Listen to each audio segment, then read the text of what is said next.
Hi hello ನಮಸ್ಕಾರ. ನಾನು ನಿಮ್ಮ ಪ್ರೀತಿಯ ಲಕ್ಷ್ಮಿ. ಏನಪ್ಪ ಅಂದರೆ ನಾನು ಟೀ ಮಾಡ್ತಾ ಒಂದು ವಿಚಾರ ಹೇಳಬೇಕು ಅಂತ ಇಷ್ಟಪಡ್ತೀನಿ. ಏನಪ್ಪ ಅಂದರೆ ನಮಗೆ ಟೀ ಮಾಡಬೇಕಂದ್ರೆ ಹಾಲಿರಬೇಕು, ಸಕ್ಕರೆ ಇರಬೇಕು, ಹಾಗೆ ಟೀ ಪುಡಿ ಇರಬೇಕು.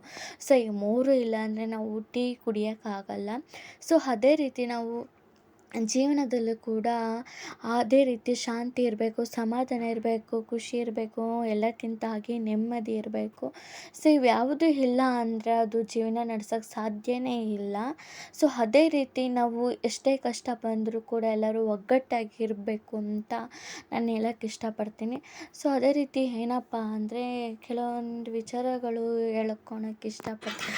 ಏನಂದರೆ ನಾವು ಫ್ಯಾಮಿಲಿ ಕೂಡ ಹಾಗೆ ಇರಬೇಕಲ್ಲ. ಯಾಕಂದರೆ ಇವಾಗ ಒಂದು ಟೀ ಪುಡಿ, ಸಕ್ಕರೆ, ಹಾಲು ಹಾಕಿದ್ರೆ ಅದು ಟೀ ಆಗುತ್ತೆ. ಅದೇ ರೀತಿ ಫ್ಯಾಮಿಲಿಯಲ್ಲಿ ಎಲ್ಲರೂ ಒಗ್ಗಟ್ಟಾಗಿದ್ದರೆ ತಾನೇ ಒಂದು ಫ್ಯಾಮಿಲಿ ಅಂತ ಬರೋದು.